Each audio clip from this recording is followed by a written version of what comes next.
Thanks so much for having me today. It's really a pleasure to meet with you. And I just want to say, I really applaud all of you for your willingness to connect, your courage in your own lives with whatever you're facing or have faced.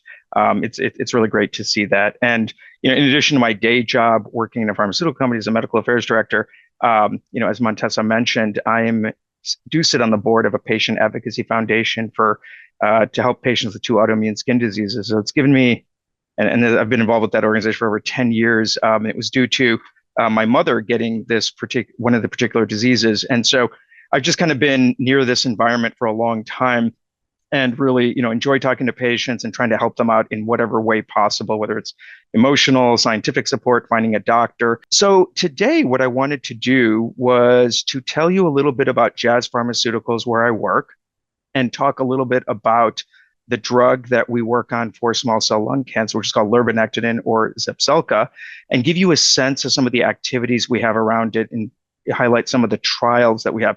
I'm going to try not to go super technical or anything, but if anyone has any questions or wants to learn more, whether it's at this conversation or offline, I'm happy to answer things or send you more information. Great. Well, so I work at Jazz Pharmaceuticals in the oncology unit, and we're going to sort of go specific to small cell lung cancer, but the company itself, operates in a few different therapeutic areas or several diseases that it's addressing. And so let me just intro you to the company itself. We'll talk a little bit about small cell lung cancer, and I know you're all very familiar with it. We'll just cover some high level concepts, and then I want to talk a little bit about the drug that we support, its origins, and then give you a sense of some of the trials and upcoming data. And I won't take too long with the presentation, so we can certainly have any sort of Q&A afterwards. Okay, so let me start with Jazz Pharmaceuticals. Jazz started about 20 years ago, and it started kind of as a specialty pharmaceutical company. And what that really means is they were going after diseases or trying to commercialize drugs that were for these kind of niche diseases. And you'll see that in the DNA of the company and the fabric of the company is very much this notion of let's help people who don't have options. Let's help people where the innovation just hasn't caught up yet, right? So we're not going to go after things like diabetes or general heart disease. We're going to go after the diseases that patients really need the help. And so that's, if you talk to any of us working at Jazz, everyone has some connection to this particular sort of spirit or theme, is that we really want to help people who don't have many options, and we're going to try our best in that. So it's a funny name, Jazz Pharmaceuticals. Why is it called that? People ask that a lot, so I kind of like to address it. One of the founders actually who's our current CEO, Bruce Kozad, actually is a jazz musician himself, and he and his co-founders thought this would be a nice sort of thematic way, to sort of start the company and to have its spirit developed. And it's really about, if you think about jazz musicians, right? What do? They improvise, but within a structure. They collaborate. They definitely, as individuals and as a group, try to achieve personal excellence. And that's really what the spirit of the company is in the diseases that we try to address. Briefly, this is our commercial product portfolio. So these are the drugs that we have out there. And on the neuroscience side, which is kind of where the company started with, we have a compound called Epidiolex used for epilepsy and a bunch of other sort of neuro indications. Xyrem and Xywav are used for sleep disorders. And then, of course, the oncology side, Defitelio for graft versus host disease or veno-occlusive disease, Vyxeos for AML, Rylaze at the bottom for ALL, and then Zepzelca, which is the one that's relevant to small cell lung cancer. And so oncology has been a newer place that the company has sort of trod into, but it's definitely something we're very committed to. If I show you slides of our pipeline, and if I talked to you like 5 years ago, you'd see a lot of neuroscience and just a little bit of hematology oncology, but now it's a dominant part of the portfolio. I would even venture to say it's half or possibly even more. And the company is really doubling down and really wants to pursue oncology. I think because of the impact, because of the interesting science, and so forth. So this is what we are right now, but we've been around for 20 years, and who knows, in the next 10 years, hopefully this page multiplies in terms of the number of products it has. Okay, just to give you a sense, we're 20 years old, and The yellow countries around the world are the places where we have like some direct facility or office. The purple represents places that we partner with other companies to do our work and to get our medicines developed. If you ask me each year, hopefully some of these countries will become more yellow and we'll get more purple to all parts of the world. But 20 years old, we're growing and want this to be yellow so we can get our medications out to patients as best we can. Okay, let me switch over to small cell lung cancer. As you all know, lung cancer is many things. It's not just one thing. And if we look at the pie chart on the left, most of it is non-small cell lung cancer, just in terms of incidence and prevalence of patients. And about 10 to 15% is small cell lung cancer. And, when you look at the cell types that form small cell lung cancer, they're neuroendocrine cells, right? So these are cells which are kind of have like they get involved in the hormonal axes or pathways in the body. They have a relationship with nerve cells, so they're just a little bit different than like a structural cell, like a bone cell or something like that. So they have certain behaviors, and unfortunately for small cell lung cancer, it comes on, it spreads quickly. There's a lot of metastases, unfortunately, and because it's on these sort of hormonal axes or pathways, you'll often have these things called paraneoplastic syndromes, which could be sort of other sort of physiological effects from having your hormone axes out of sorts, if you will. And that's what happens because you have these neuroendocrine cells that go awry. And the good thing, in a way, is that small cell lung cancer does respond well initially to chemotherapy, but unfortunately, recurrence does occur in many patients. When we look at the risk factors that sort of drive this, and certainly age and smoking are big ones, but also, exposure to secondhand smoke, occupational exposure, right? All these different chemicals that you could be exposed to in someone's work over many years, radiation, environmental air pollution, HIV, and so forth. There's several risk factors that sort of drive this. As I mentioned before, small cell lung cancer is a neuroendocrine tumor, right? So it's in these kind of, unique niche kind of cells that perform a bunch of different functions in the body. But because they are connected with so many other systems in the body, you can have these other sorts of syndromes or symptoms that can occur, unfortunately. And so, a physician will, of course, manage the sort of central disease, but also all these other effects that come up. And, just to kind of emphasize what I already said before in the yellow box here, small cell lung cancer, very rapidly growing, these paraneoplastic syndromes I said, and then unfortunately, that spreads pretty quickly. So it's something definitely, that requires attention, that people have to stay on top of, and try their best to catch things before things, go in a too negative a direction. So before I actually really get into lurbinectedin, the drug, I want to sort of tell you a little bit of a story. So we got this compound from a Spanish pharmaceutical company, but let me give you a bit of a precursor story here. So there's a industrialist in Spain, right? The Spanish industrialist who, made success in the fisheries industry. And so he takes his two sons out one day on the beach. They're walking along and he asks each of them, he said, what do you want to do with your life? What do you want to be when you grow up? And the first son says, well, I want to study hard in my business. I want to go be, someone who excels in fisheries and, scuba dive, do all the things I need to do on boating. And the father loved it. Gold star for that son. The second son said, well, I'd actually like to study biochemistry, get my PhD, and then, maybe look for drugs under the sea in some way. Loser, not the answer the father wanted. But it turns out that young man went on to get his PhD in biochemistry, and he went on to explore the sea for these compounds. And, it was interesting because he sort of operated with this premise that, there's all this sea life in the ocean, and there are these marine invertebrates, right, that are defenseless. They're just sea cucumbers, sea anemones. They don't really have too many defenses, maybe a couple spikes or nothing at all. Why is it that they're not eaten up by predators? Why is it that they're not getting sick? And so his thinking was there must be something in these organisms which allows them to fend off predators, but also to survive and not fall ill, if you will. And so he started this company whose premise was, let's explore the seas for these interesting medicinal compounds. And if you think about it, it's not all that different from what has happened in the history of drug development anyway. Years ago, companies used to go into the Amazon rainforest, and probably still do, and try to find interesting organisms or tree barks and all kinds of things that when you can isolate the compounds, the chemical compounds within, you can try to see what might have a medicinal effect for humans. And so in the same way, this company goes out, they have, I think like 10 or 12, maybe like 10 scuba diving missions, real projects each year where they send a team out to different spots in the world and they dive down, they grab organisms, other interesting things, and then bring it back to the lab. And then those organisms are processed, they're broken down, and to try to isolate these compounds and see which ones might have a medicinal effect. So in the case of lurbinectedin, or I should say our good friend here is the sea squirt.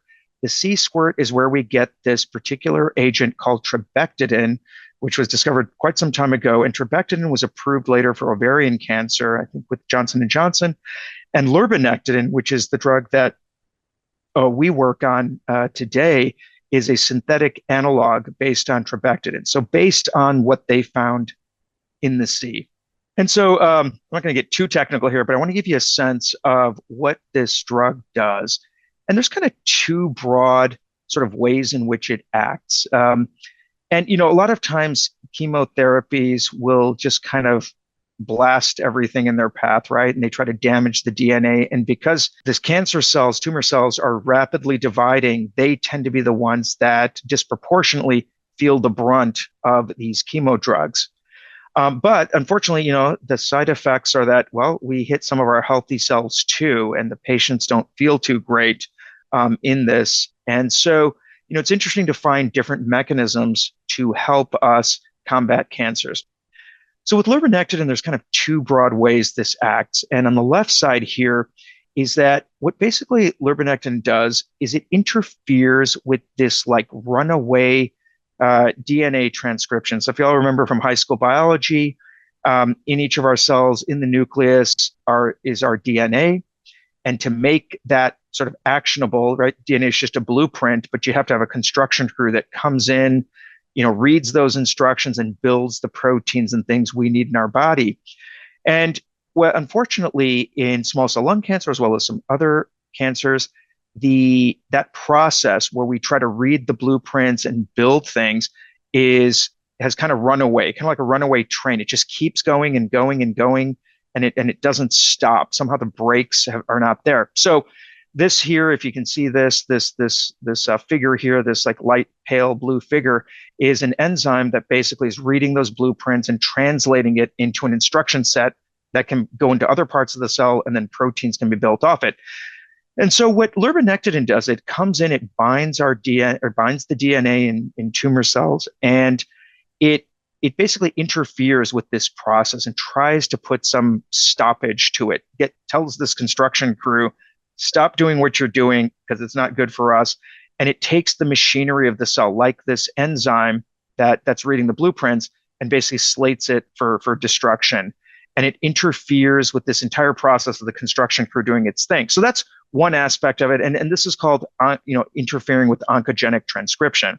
Now, another way in which lurbinectedin acts, and this is on the right side, sorry, I don't have a visual here, but basically what it's trying to do is it's trying to affect in a positive way the tumor microenvironment. So what do I mean by that?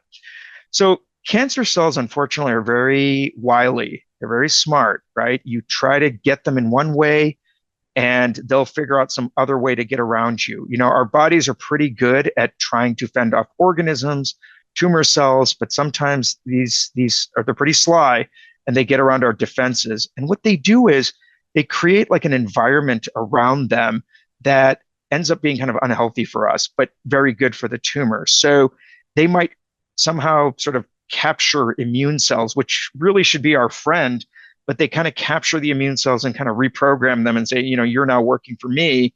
Or they'll, kind of reach over to a blood vessel that is normal and good for us, but then they'll like grab more blood, more from the bloodstream that way. Anyway, the point is that when lurbinectedin goes in, there's evidence that it kind of cools down that tumor microenvironment. It sort of kills those immune cells that have been converted to work for the tumor cell. It reduces some of the sort of intensity of the chemicals and chemical substances in the area. So just in a quick summary, we interfere with the runaway transcription process in the tumor cells, and then we kind of try to cool down the tumor microenvironment. And that's essentially how this drug works. So it's got some similarities perhaps to a traditional chemo, but it does some other things in other parts of our body as well. Okay, I'm not going to go through this in enormous detail, but what PharmaMar did is they took this compound, and some years ago, they did a lot of testing early on, but at some point in the phase 2 of the drug development process, they did what's called a basket trial. So they tried this drug out in 9 different tumors or 9 different cancers to see what might happen. Are we going to see a positive signal in one of these? So it turns out when they did this, in the 9 tumor types that they tried, in small cell lung cancer, they sort of unexpectedly got a very positive signal, a 35% response rate, which was great actually, and really super noteworthy.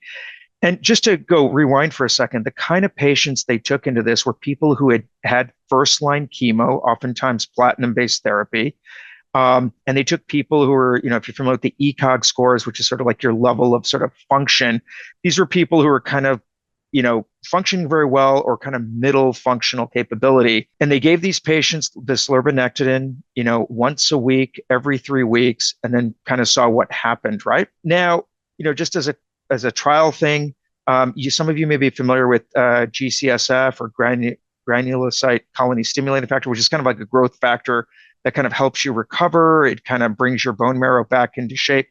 In this particular trial, it was not allowed as a prophylactic. In other words, giving it like at the time of or before you get the drug. It was given later if the patient needed it. But that's an interesting thing because in real life, a lot of doctors will give growth factor therapy as they're giving you the chemo or just before they're giving you the chemo to try to prevent some of the side effects and so forth. Anyway, story goes that this trial, we had this unexpected positive result. And so PharmaMar took it to the FDA, and the FDA said, wow, this is great. We have a disease which doesn't have many therapies. So they gave it approval. They gave it what's called an accelerated approval, which basically means we're going to approve the drug for you guys to market it, but we want you to conduct some trials later to kind of confirm the result. But there's such a great need here in this patient community, we're going to let it go, which is terrific, right? And it makes sense that they want to see that, you can kind of solidify these results later. So what did this ultimately mean for the landscape here? If we go back historically and we look at, I'll orient you to this slide, we look across the top from left to right, we look at, different decades, and we look at cancer therapies. And then we look at down sort of the vertical line, first line therapies, second line therapies, and third line therapies. And you can see, going back to the 80s, you really had a topocyte and maybe some platinum drugs.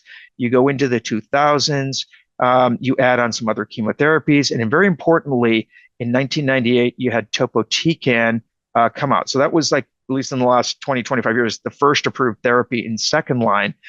And the good thing is for the entire community, right, or for anyone in the patient community, just pretty recently, actually, just before 2020, you had the rise or the emergence of some of these immunotherapies like atezolizumab, durvalumab, and then we had Zepzelca also coming online in 2020. So the good thing is, it's hard work, but I think a lot of companies, academics, and everybody is trying to expand the number of therapies we see here. And, there's actually even more trials going on and some other things in the landscape that could potentially get approval, but we'll have to see.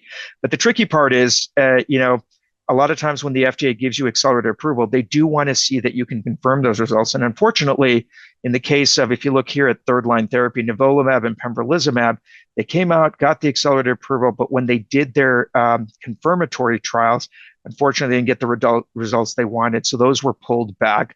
And it's always a balance, right? You want to give patient options, but at the same time, the FDA is saying, we want to make sure it's safe and that it does well by people. So I'm just about done, but all I wanted to say was, in terms of some of the things we have going on, we're a collaborator with PharmaMar, the Spanish company.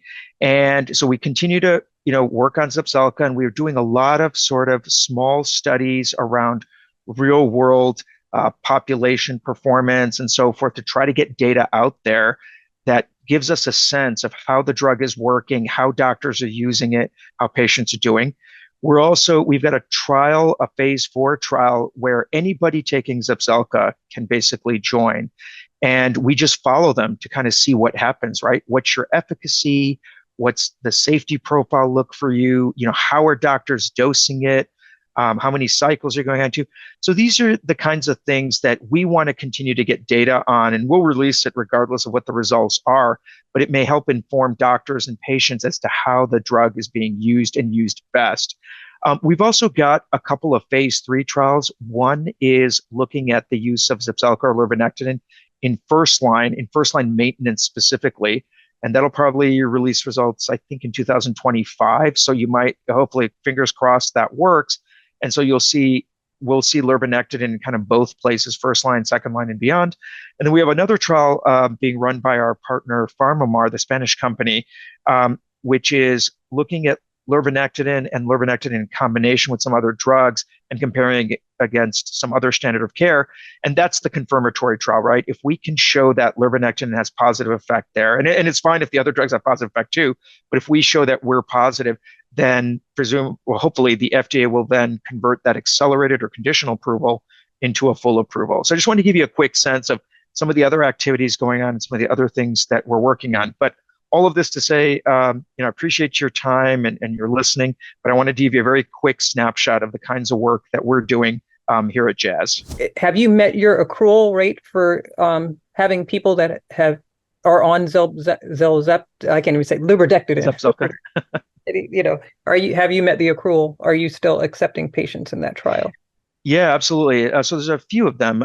So the one that's the phase 4 trial, we are still recruiting for that. It is targeting 300 patients. We are less than 300, but getting up there. So if anyone's interested, I would recommend reaching out to Jazz or myself, and we can connect you with the right people who can help you out there. And it's really, I want to say one thing about that trial. It's not that onerous because we're just basically following you in terms of what you're doing in terms of your normal course of practice with your doctor. So it's pretty easy. And then the other trials, what's called IMforte, which is that first line maintenance trial, still recruiting. It's a global trial, so we have some sites in the U.S., but there's a lot of sites elsewhere. And then the other trial, Lagoon, is also recruiting and is also a global trial. And this is interesting because after 2019, with the introduction to Tecentriq, I assumed, I did not know it was a chemotherapy, lurbinectedin. I thought it was an immunotherapy until today. I'm realizing it's a chemotherapy. And I have a question in the chat. Could you explain paraneoplastic a bit more? So basically, what you have here is that the tumor cells themselves, because they come from this particular cell type, they start mimicking sort of other problems that are going on. So let's for instance, someone has a neuroendocrine cell tumor of some kind, the tumor cells themselves may secrete extra hormone for some reason. So it could be that you're having trouble with kidney function and water retention or salt imbalance in your body. And normally these things are controlled by your pituitary gland, but it's almost as if you've got a second pituitary gland somewhere that's sort of messing up the scene here.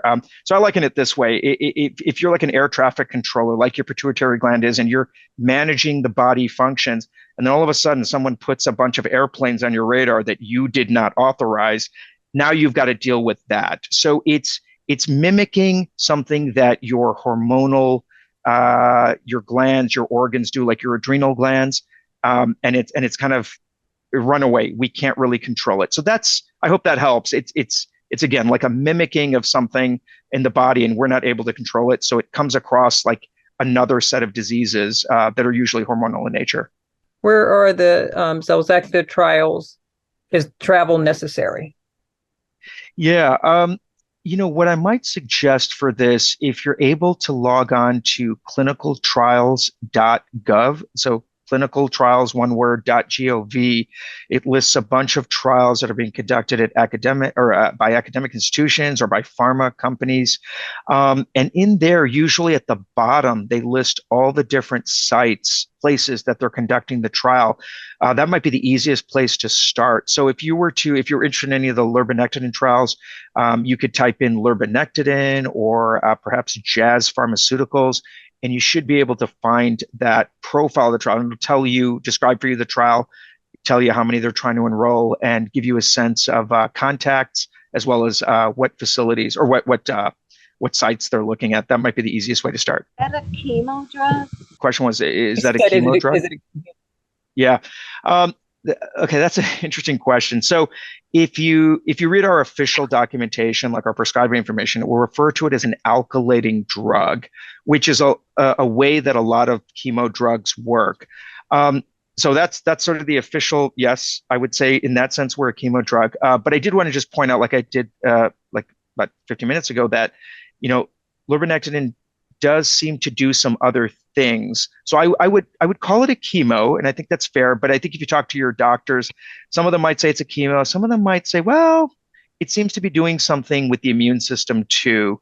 But I guess the official line would be, I would call it a chemo. Mm-hmm. What are the main side effects? Are they similar to other chemo?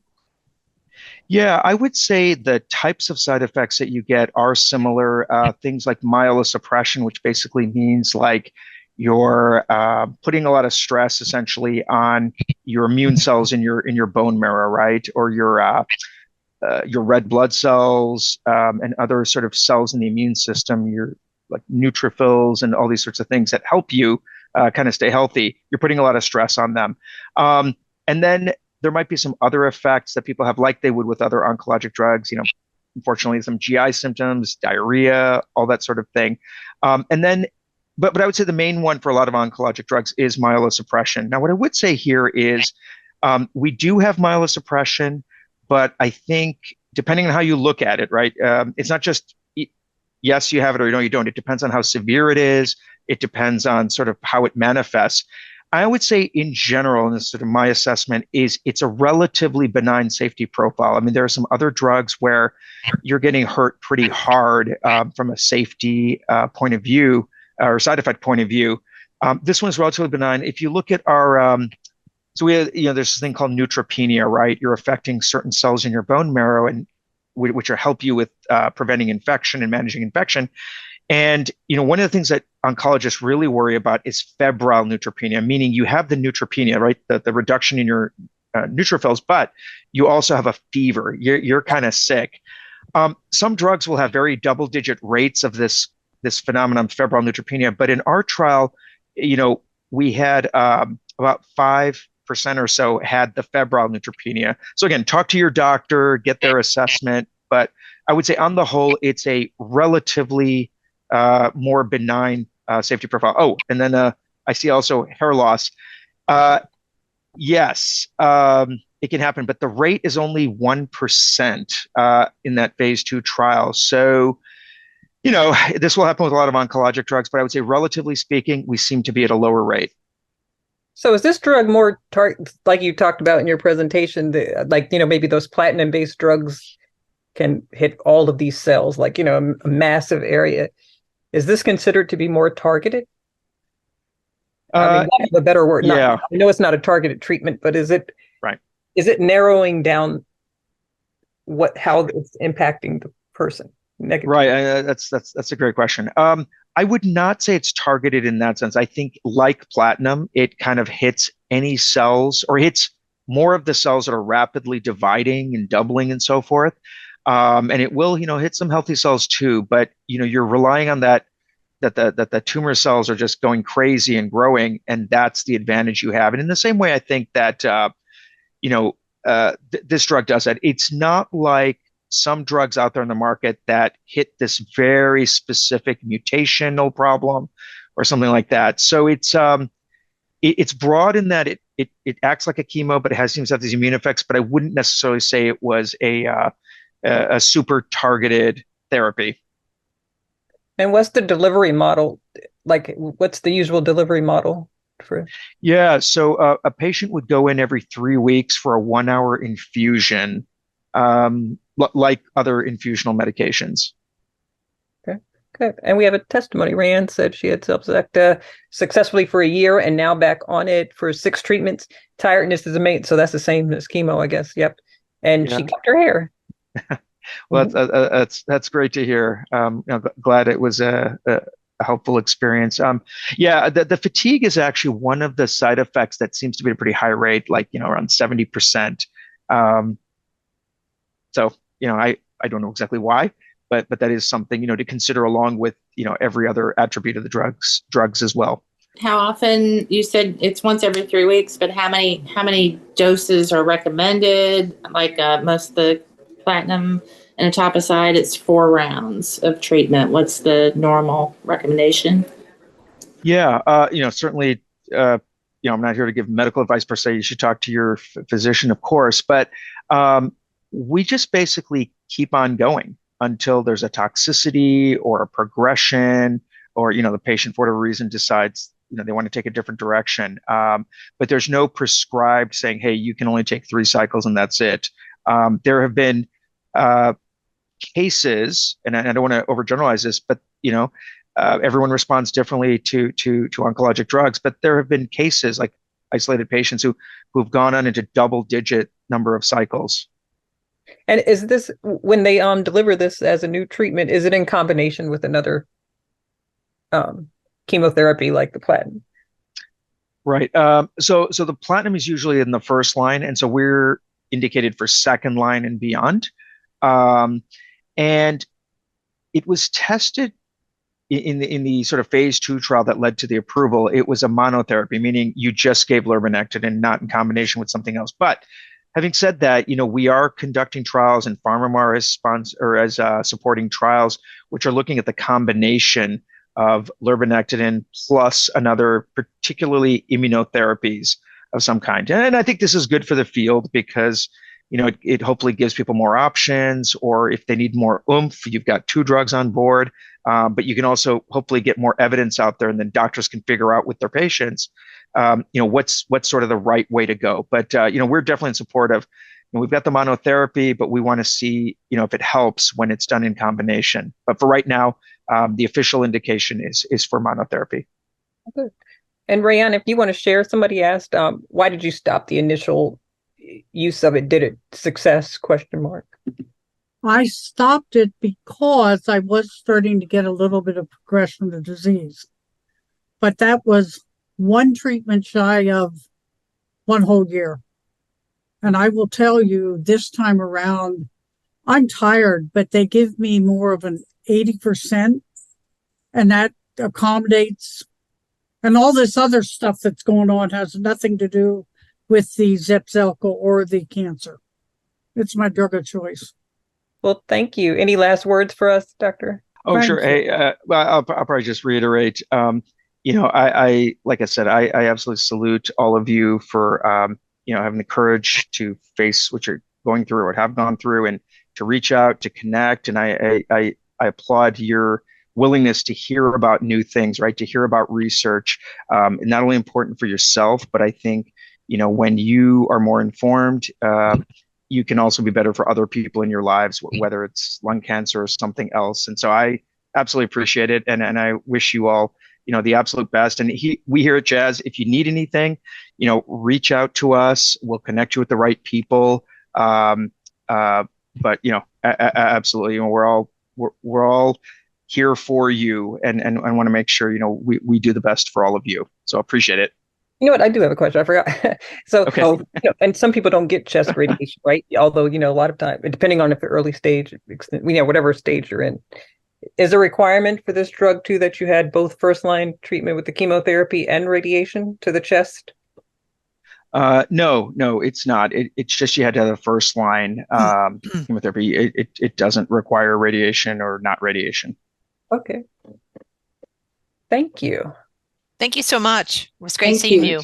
Yep. Excellent. Good seeing Thank you everybody. again. Appreciate it. Thank you for your time. Thanks so much. Thank you.